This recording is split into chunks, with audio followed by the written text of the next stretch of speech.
Hey everyone, welcome to a new episode of Mount Deurklink. In the last episode I made these river rapids. Now of course it's gonna be a little bit weird to just have this kind of desert tropical theme right out here in the open.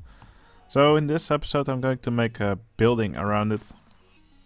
Now the building is gonna be quite big, but I don't want to make it too high because I placed it quite close to this coaster over here. And this coaster looks so good that I don't want to block the view to it. So just not gonna make it too high, and I may do a little bit of a cutout in the roof. Of course, on the real thing there would be a roof, just to make it a little bit easier for people to look inside. Because of course, if I have a roof on this thing, it will be a lot more difficult to look inside of here. You would have to use cutaway view, that kind of stuff. But yeah, I think I'll just get started on the walls. One thing I will do is I'll make some pillars to support the roof, because you can imagine if you have a big roof surface, especially in a climate like this, soon enough at some point it will be covered in snow, so you'll need some extra supports to support the weight of that.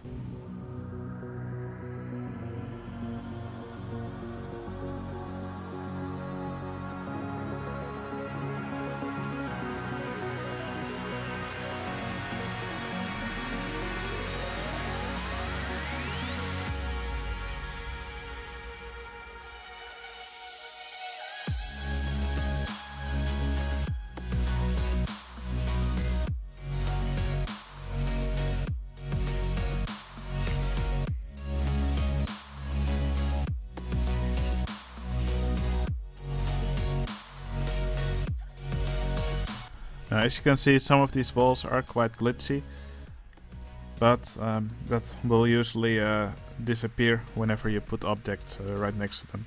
They're glitchy because I buried these walls into the ground, so that sometimes gives some conflicts. But yeah, like I said, putting some objects right next to the places where the wall is buried into the ground should make it much better.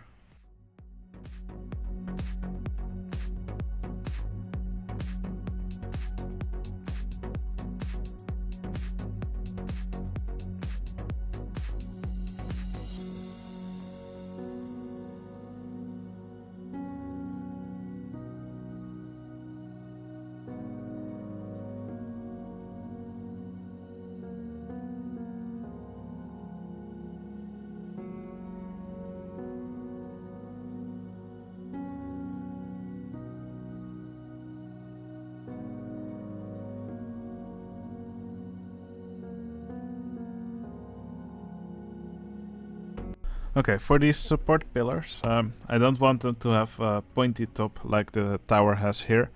So what I did here is that I simply placed a corrupt element, which is invisible, right above them, 4 units above them. You can see if I, for example for this one, if I put it a little bit higher or lower, the tower will be pointy again. So basically what the game does is, it takes this track piece, the launch freefall, it checks, okay, is there anything 4 units above it? And if there is, it will not be pointy. So yeah, if you just place an invisible object above it, or a corrupt element, then it will not be pointy.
Now, for these pillars, I decided it will probably be a more immersive experience for the guests if these pillars are actually also in the sort of in an Egyptian theme.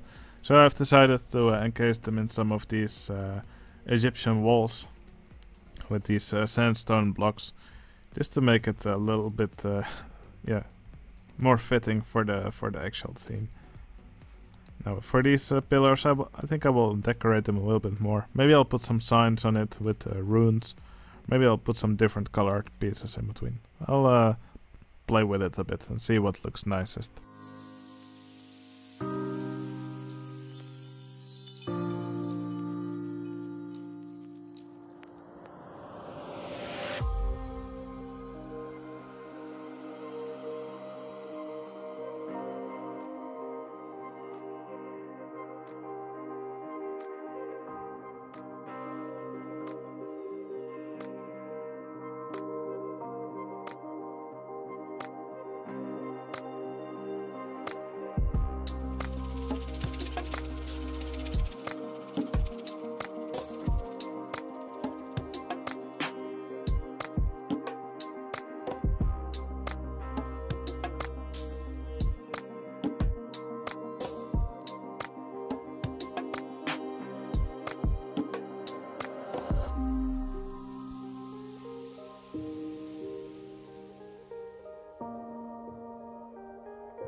Okay, I haven't yet figured out how I really want to make the roof, but I think I'll use some of these dirt pots that, oh yeah, if you put them higher up in the air, then that gives a nice texture that I think will go well with some of the mine roofs.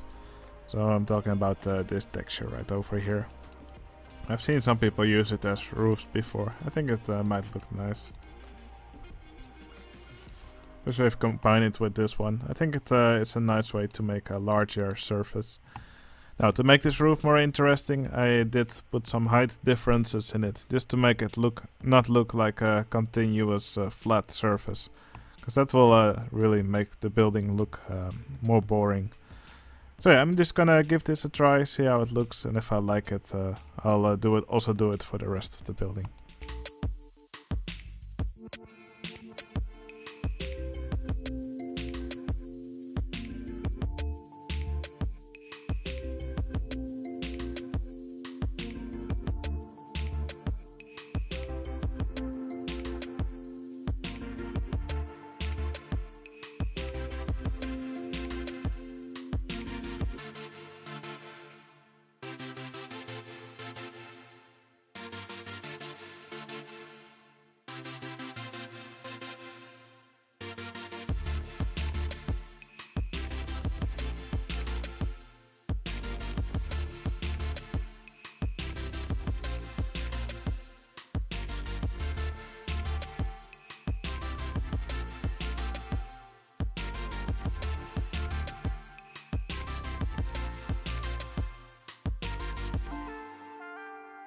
By the way, if you ever need to copy and paste many pieces using the tile inspector, please do yourself a favor and make some hotkeys.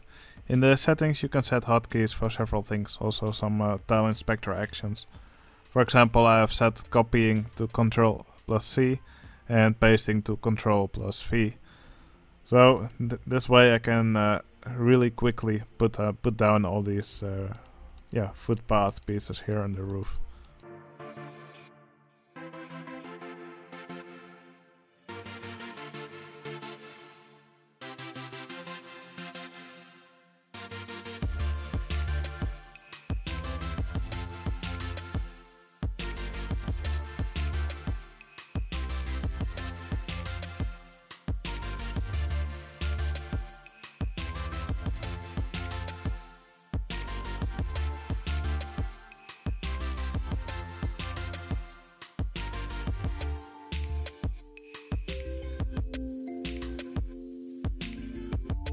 Alright, this roof now just looks like a big brown surface.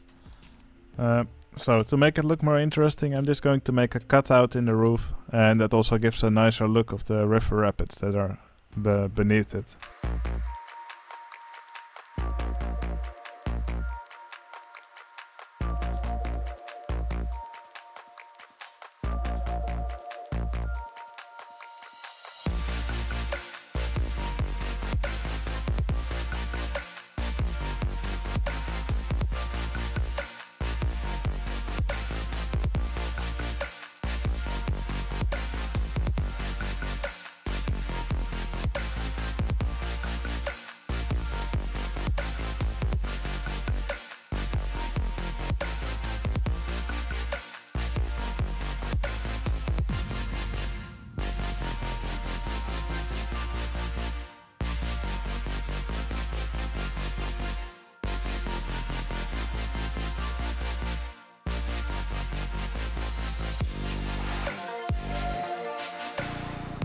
Okay, we have a small cutout now.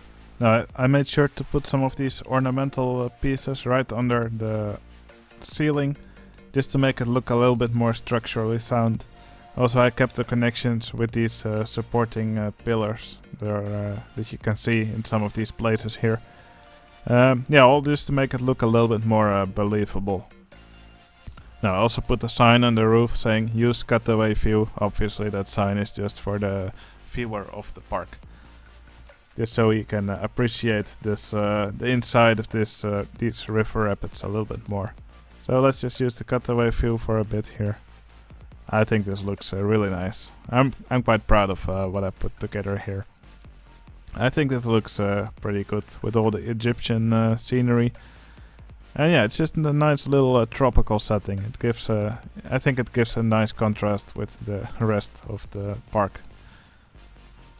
Also this this circle here in the roof with the Roto-Drop peeking out, I also quite like the way this looks.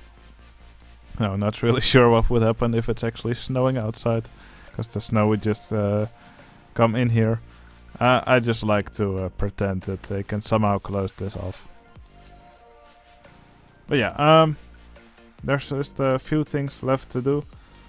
Well, first off, yeah, some of the supports of this wooden track still extend all the way down, so I probably need to hide them.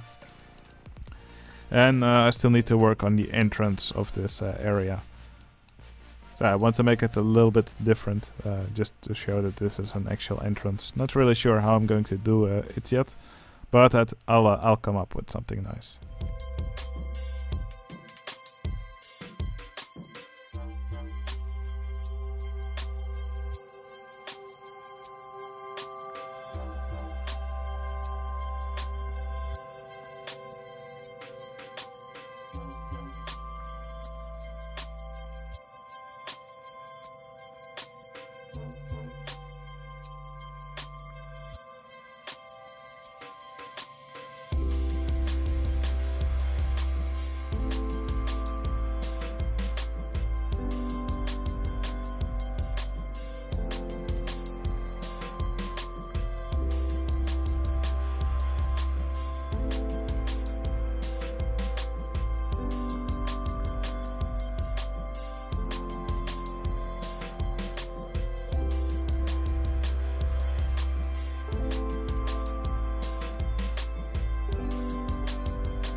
Alright, I've made a little entrance for the building. Well, it's quite simple entrance, but I think it works for the building. Now, for the river rapids, I named it Tropica River, and the Roto-Drop, I named it Troposphere. It's a layer high up in the sky, and I think it's a nice pun on tropical, and well, I think it works nice for a name for the Roto-Drop. Okay, I think this ride is pretty much done. Now I could I could end the video with us following one of these cars throughout the track, but you probably wouldn't see much. So yeah, this is probably not the best way to end the video. So instead, I will just use the cutaway view, and yeah, I will just show a few seconds of this track to end the video. Anyway, I hope you enjoyed watching me build. I think it was quite fun to do a big building like this. I don't often do big buildings, but in the end, I think it did work out quite well. Yeah, of course, the viewer will have to use cutaway view to appreciate most of what's inside, but I think that's acceptable. In the end, I tried to make the roof still look a bit interesting to look at, and I think I accomplished that with the several height differences, the cutout, and of course the Roto-Drop that peeks out through the roof. Alright, I hope you enjoyed watching me build, and I'll see you again in the next episode. See you later!